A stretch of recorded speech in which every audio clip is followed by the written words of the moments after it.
2, 1.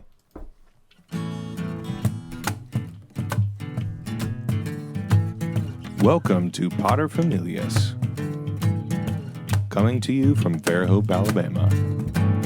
I'm Todd Sylvester. And I'm Stephen Sylvester. What's your favorite Christmas movie? Die Hard, obviously. You are a jerk. Obviously, that's the only correct answer. Because we're men. No, because the movie's awesome. I'm not in the camp that says that It is a Christmas movie. Okay, well, how would you define a Christmas movie then? A movie that you'd want to watch around Christmas. Die Hard you can watch anytime. I want to watch Die Hard every year around Christmas. Fair. Okay. I mean, if that's your definition. All right, then name another one. Because the majority of our listeners, I don't know, leave in the comments. Am I wrong? No, Die Hard's definitely a Christmas movie. This is like settled. All right, other Christmas movies that you like. Well, I really like It's a Wonderful Life. That one is almost in a category by itself. It's because incredible. It is so good. Oh, the movie's so fantastic. Did the lights just get brighter in here? Yeah, they did because the dimmer switch gets weird with LEDs. Oh, interesting. Even though it says is dimmable, they are lying. Oh, good to know.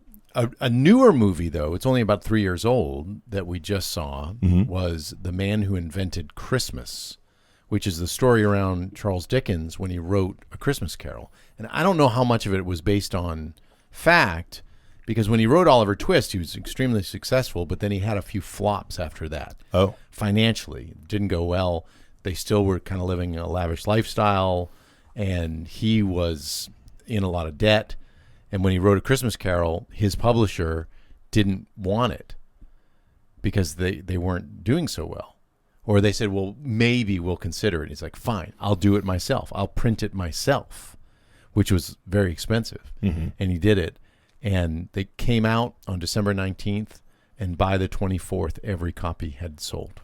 How many copies did he print? I don't know, but, I mean, it was a financial complete turnaround for his family. Wow, that's pretty cool. And it's one of the most widely published books ever. Well, the story is so compelling. I mean, So fantastic. I think it's been used in almost every discussion of classic storytelling that I've ever been a part of. People talk about the story because everybody knows it. It's ubiquitous. Yeah. And it's right up there with some of the religious epics. So that makes sense. I've never seen the movie, though. The new one. It's a new movie, and I highly recommend it. Cool. Yeah, it's fantastic. I might have to check that out. Put it up there with Die Hard and Elf. It's probably, I don't know. Well, okay, and I forgot about Elf. Elf is amazing as well.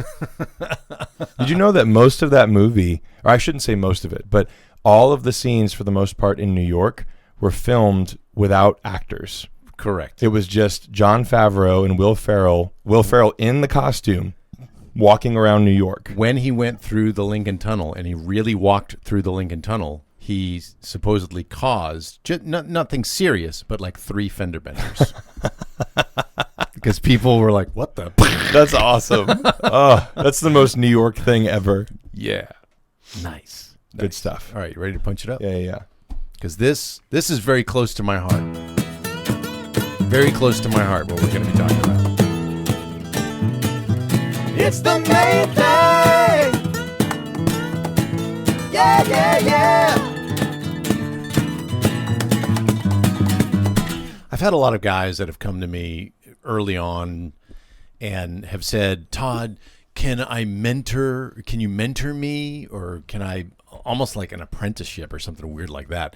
And I'm like, well, what are you talking about? It's like, well, you seem to be such a handy guy, and I want to learn that kind of stuff. I want to be a blacksmith. Well, I'm not a blacksmith. That's the funny part. I am not a skilled craftsman. I don't consider myself on any level, but debatable. I am handy. I am handy. That's what I consider myself. Because, and the reason why I can say I'm not a skilled craftsman, that's not false modesty. I have known skilled craftsmen. I have known. We had a dear friend of ours one time that it was annoying when we would go and pick out wood because he would just, oh no, the bad green. Oh no, look at that, bad green. And I'm looking at it going, that looks fine. Like I would use that piece of wood. Like, let's go. Just put it on the cart and let's get out of here. But these are the kind of people that they would look at stuff and they're almost like one with the material. I've never been there.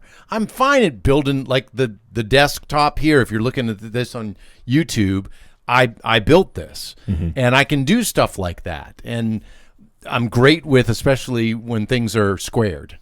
Yeah. As soon as they get into the weird geometrical angles, like right now they're putting an addition on our house and they're framing up the roof and I'm looking at it going, that angle, I can get that side, but the other side, God, that would be horrible. Yeah. So but somehow it works. But a lot of these people, I get it. They've come and they've said, well, Todd, I want to learn how to be handy. And I beg the question, and you can answer this for me. This is not a rhetorical question. Sure. Is it important to be handy? Here we're pater familias, so the father of the family. So if you're the dad, is it important for you to be handy? Yes.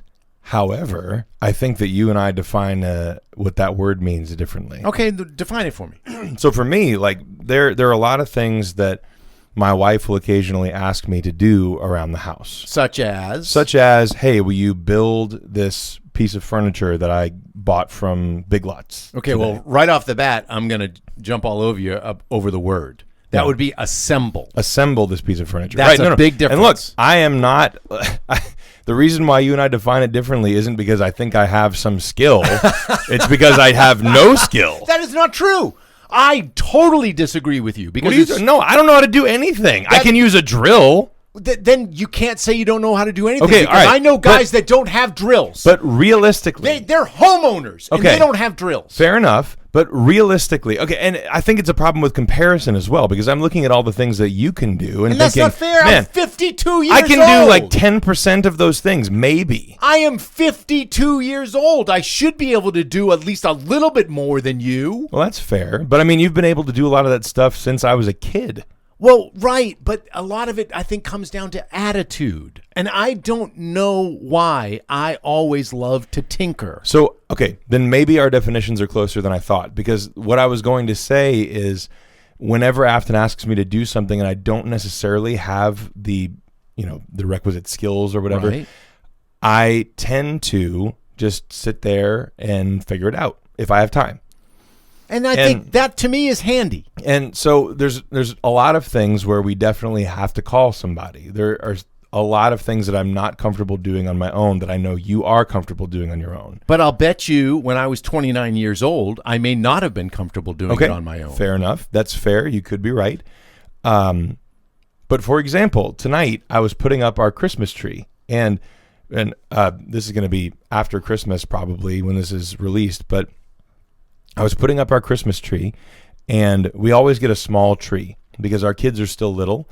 And so the easiest thing for us to do is to put a table in the living room and then put the tree in a stand on top of the table. That's smart. Because then we can mitigate some of the first time that we had a Christmas tree around the kids, we learned this the hard way, that if you have the tree on the ground and it's a 6-foot tree, then you hear a ah! And there's a kid trapped under the Christmas tree. And I remember thinking, like, why didn't we think about this? Like, this is so obvious that this is a bad idea if you have toddlers. And so ever since then, we put a table and then we put the tree stand and the tree inside the stand on top of the table. So then how tall is the tree? If it's like 4 feet. It's very Where small. do you get a 4-foot tree? This year from Home Depot. So that's like the Charlie Brown section in the back? No, it's a big full tree. It's just small. Well, you can't say big full tree. It is a full tree. A full 4-foot tree. Look how full it looks the like midget tree is. Oh my God, you can't use that word. What are you doing? We're going to get canceled. Well, what am I supposed to say? A little person tree? The dwarf? No. What is wrong with you? The smaller tree. Get that word association out of your head. Why is that derogatory? The tiny tree or the dwarf tree or any other of the 20 adjectives you could use to describe something smaller than regular. Why? Oh my gosh. All right, everybody. Let's just regroup here for a second. Dad's choking. Are you okay?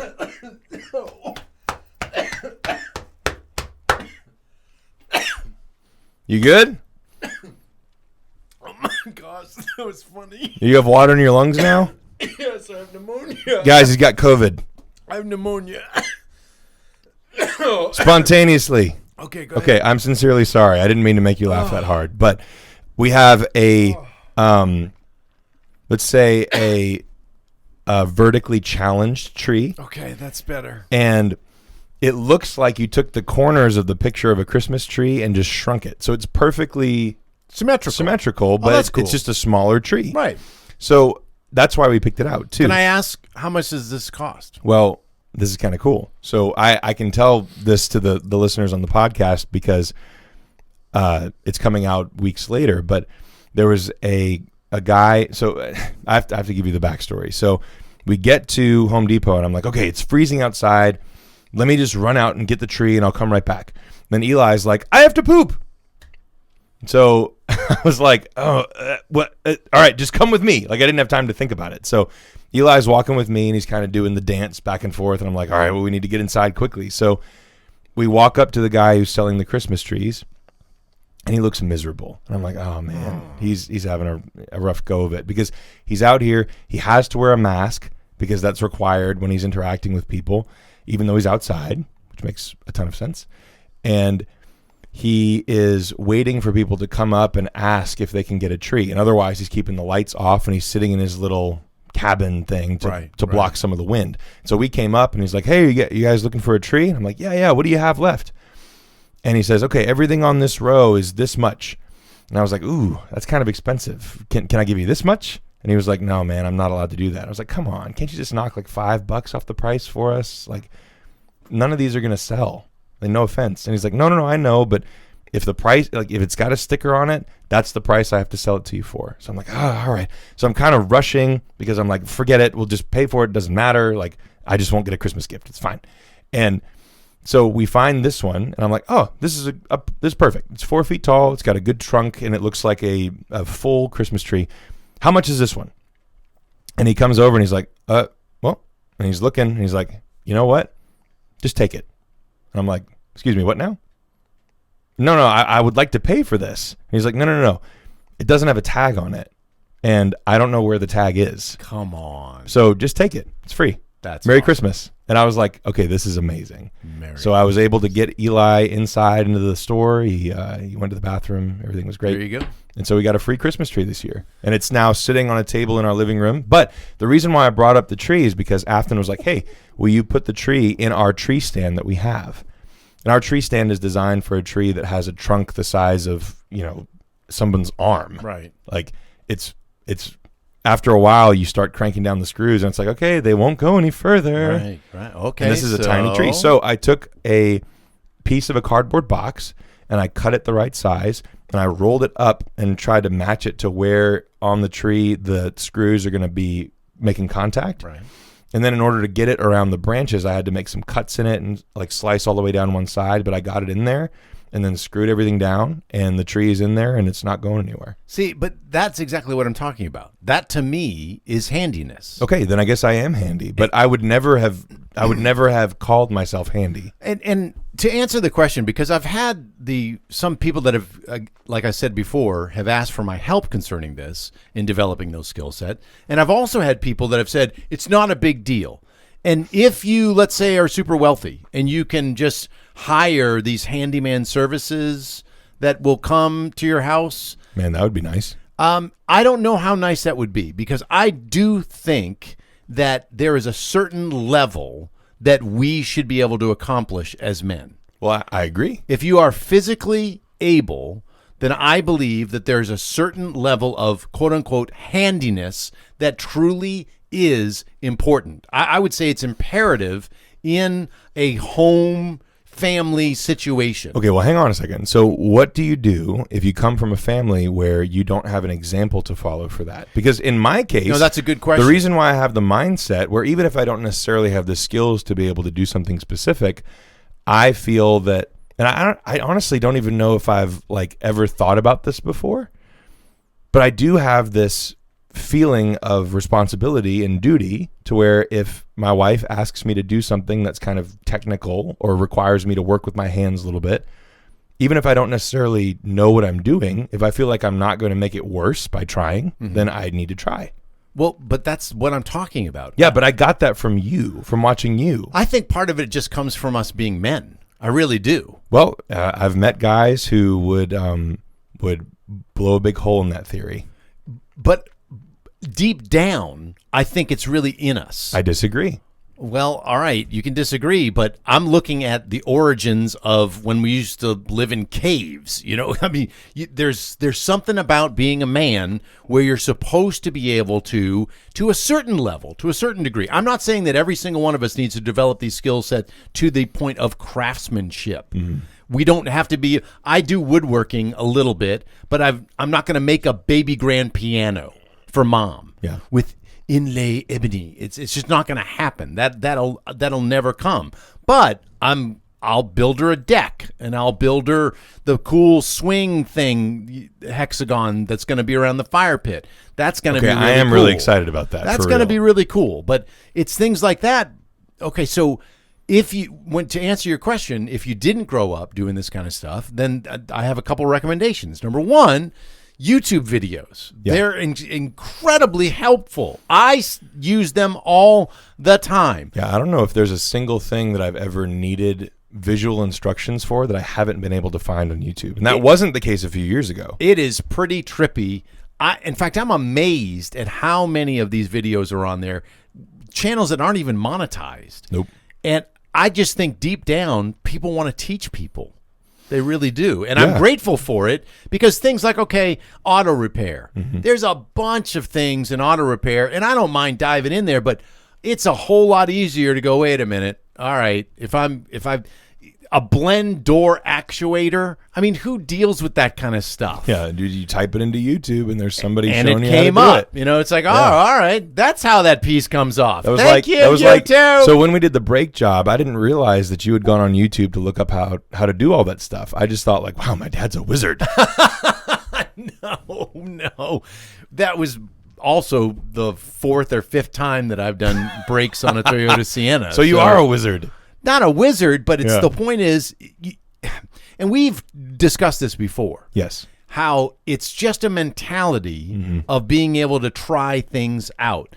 And I understand, by the way, I am not recommending that you dive in, all the way if you've never experienced any of this kind of stuff. Like, I'm going to get in trouble when Mom listens to this podcast with what I'm about to share. Okay. But today I was doing a little bit of electrical work. And normally, by the way, I'm really good. I trace down where the breakers are. I turn the power off before I'm doing anything. It was a very minor thing. I was changing out a switch. Okay. So single pole switch, 2 wires, people. That's it. And I couldn't find the breaker. I was trying to do a tracer, and I said, there must be another panel. It was in a building that I had not worked in before, and I'm like, forget it. I'm just going to do it live. Oh, no. And I did it, and no sparks. No one got shocked. Everything's fine. Okay. Changed out the switch. The light was working. Do, bye. No fire. No fire. I do not recommend that to anyone who has never worked electrical before. Yeah. I don't recommend that at all. Now, electricians are laughing right now. Yes. They're listening to this going, live single pole switch. You stupid idiot. You know, that. What a big deal. I could do that with my eyes closed with one hand. It's like, okay, because that's what they do. Yeah. But to get to that point, you have to start somewhere. You have to start somewhere. No, that's fair. And I think that was why I'm so vehemently disagreeing with you about it being an innate masculine thing. And I don't think that, maybe I wasn't making myself clear. So I agree that there are generalizations you can make about the interest that men have in things, to want to fix or to, I guess, I want to say compose, but that's not the right word, like build or create. Mm-hmm. I see that, but it manifests itself in different ways. You don't necessarily have to be good with your hands. Like, I know there's a friend of ours who he works, I think he's got a government job doing software engineering and writing code. He literally, and I wish I was kidding about this, called someone to help him fix the lock on their front door. Well, how badly did it need to be fixed? What are we talking about? The doorknob was loose. Okay, see, but It was something that could have been fixed with a screwdriver. But you had to know exactly how to fit it back together. And he was like, I'm really not comfortable with this. And he couldn't call his dad because his parents are older. But here's the thing. So he needs help with things like that, or feels like he does. Now, hang on. But he can do things that seem like magic all right. to me. And I get that. But my next question is, when he did call someone, all right, and if he has the means to do that, that's great. He does. Did he watch the person do it? No, so that the next time he doesn't have to call the locksmith again to tighten 2 darn screws. Because in his head, the reason why he didn't watch and say, I'll be able to do this next time. And granted, that's something that I would do, but that's also a mindset thing. He's thinking in terms of, I need to have every minute possible where I'm technically working available for me to actually work, instead of having to worry about all this other stuff that for him, it's easy for him to be able to pay for this stuff. Yeah, but every minute? Come on. Well, when you're making $600 an hour, then that matters. I know that it matters, but there's still going to be some downtime on a Saturday when you're going into the kitchen and you pull on a cabinet pull and the thing comes off. You're not going to call someone, or you shouldn't have to call someone on a Saturday at 11 o'clock in the morning because you can't do 2 screws. But some people do. And not only do some people do it, but some people have the means to do it, and they want to spend time with their family. And what is the reason beyond having this sense of like, you should be able to work with your hands? Like, I get it. I understand. And you guys can disagree with me out there. Go ahead and just rake me over the coals in the comments. That's fine. But I feel that as men, there should be a certain level of handiness. And I agree with you up to a certain point. And I'll bet you we kind of agree on where that point is, because I don't think you have to be as advanced as me. I don't. Yeah, in fact, if I had the money, I would have liked to have brought your van to a brake place and had them do the brake job. Mm-hmm. I would have liked that. Just recently, I did some drum brakes, and it was a pain in the butt. I hate trying to work those springs. It is not fun. Now I hate drum brakes too. Yeah, it wasn't fun. I mean, I just did it last week. My hands were all messed up. Yeah, and I was torn up too. I was bleeding. And it's like, why am I doing this? Well, I'm doing it out of necessity. Right. And so if I was a millionaire tomorrow, I'm not one of those guys that, well, I'm still, because I can do this, I'm going to do it. No, not at all. There was a time when a friend of ours came over, and I think I talked about this in the last podcast when we were discussing this, is we had a water leak, and I had to replace the water heater. Did I talk about that? So you already told the story, so we can skip that. But here's the thing. The point was... Is it about necessity? Because if it is, then what you're saying is contradicting that. Well, I'm saying to a certain level. You and I both said to a certain point. Yeah. I don't think that you should be calling a locksmith to tighten 2 Phillips head screws on the back side of a door handle. I do not think that that's what you should be doing. Now, you can say, oh, you're making $600 an hour. You want to spend time with your family. It still doesn't feel right for me as a man. And that's fair, but I don't think that you can then extend that feeling to all other men. Oh, that's what I'm saying. This is just how I feel. I'm not the one that's judging everything. You just made a statement, and it was a should statement. All men should be some level of handy, and you were using that as a specific example of like, no, that's going too far. Yeah, that's my judgment. Now, and I'm saying I can be wrong, but it is how I feel. Okay. See, that's different from what you said before. Well, because I like to do things with fervor. Yeah, and I know. I'm right there with you. I just don't quite have all the same skills yet. Oh, I think you do. You have a lot of skills. No. And I'm not saying that to put myself down in any way. I'm saying that with the sense of, as my life continues and as we become homeowners, hopefully eventually, and things break, I'll have to learn a lot of this stuff. But you've already learned a lot, and the level of handiness that I'm talking about really is you're in the zone. You already mentioned that you were able to assemble a piece of furniture. Yeah, because they I make know people that pay people to do that stuff. Ooh, seriously? Not because they don't want to, or not because they're making so much money, or they want to spend time with their family. They can't do it. I have been called over to people's houses where a bookcase is leaning at a 45-degree angle, and I'm like, what is going on? Todd, can you just put a couple screws in it? No! I'm going to tear that thing down and start over. And then when I do, and they put it together, they really do think that I waved a magical wand. I'm like, no, these instructions that are in the box, these instructions, I read them. Yeah. Even with the bad translation, Oh, you my know, goodness. but Yeah. I read them and I put the thing together. That's the level of handiness that I'm talking about. I'm not saying that you need to be able to do a brake job or Yeah. you need to be able to put a new roof on a building. No, I'm no, not that's saying that. That's fair. So I guess I would then say I'm handy. Yes, I would say that too. And it is important to be handy, I would say. Because you also even have just the minor tools at your house. I was at a friend's house some months back, and they're like, "Hey, Todd, can you take a look at this? Do you mind fixing it?" Yeah. Grab your drill, man, and I'll fix it right now. I'm always a little embarrassed having to pull out our hammer, though, because it's purple and tiny. That is kind of a little. Yeah. We had a better hammer, and someone borrowed it and never came back. So we'll get another one eventually. Story of our lives. Yeah. The little one works fine. Which is the reason why I have like 8 hammers. Yeah, I know. You do have like 8 hammers. do. Don't you have a drawer that's just full of hammers? Yes. Because when people borrow them, Yeah. they don't return them. Oh, I love so guess what I do? I buy another hammer. Mm-hmm. Because you always need 8. That's awesome.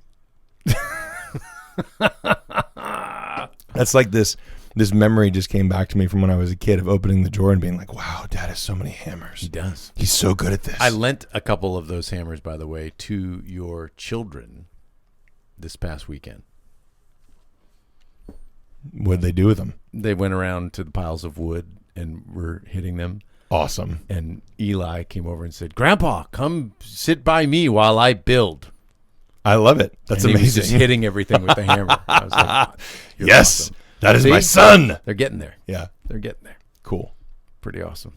All right, so a dad thing. You got a dad thing? My dad thing would be that I think it's even if you, with your kids, if they're not totally invested, you should at least expose them to doing these kinds of things. Yeah. Like, I remember when your voice started changing when we were building a shed and you were up on the roof putting down the decking with the framing nail gun, and I'm doing something down below or whatever, and all of a sudden I hear, "Hey, Dad, I need some more nails." And I look up, I'm like, oh, my Lord. My son is a man. Yeah. I remember as I felt so cool getting to use the nail gun. It was extremely cool. My dad thing is, and I think I've said this one before, but I was reminded of it again this weekend, the importance of eye contact and listening. Yeah. Because, man, I'll tell you what, I can see it in the eyes of my kids, how important it is that I give them attention and that they know that I'm giving them my full attention. Yeah. They know when you're present and when you're not. Yeah. Especially when we're looking in our phones. Yeah. Man, which is hard to do. Tell you what. Thanks so much for listening. Yeah, Todd you and guys Familias. are awesome. Thank you so much for listening to this podcast. I heard from like 4 or 5 new people that I didn't realize that they're listeners. Yeah, we have the best listeners in the world. Yeah, y'all are cool. Tremendous feedback. But let us know in the comments how you feel about this, and I don't mind if you say, "Todd, you're an idiot and you're wrong." Like, share, subscribe, become a patron if you feel like it. Do and we'll all see the y'all things. next week. Thank you.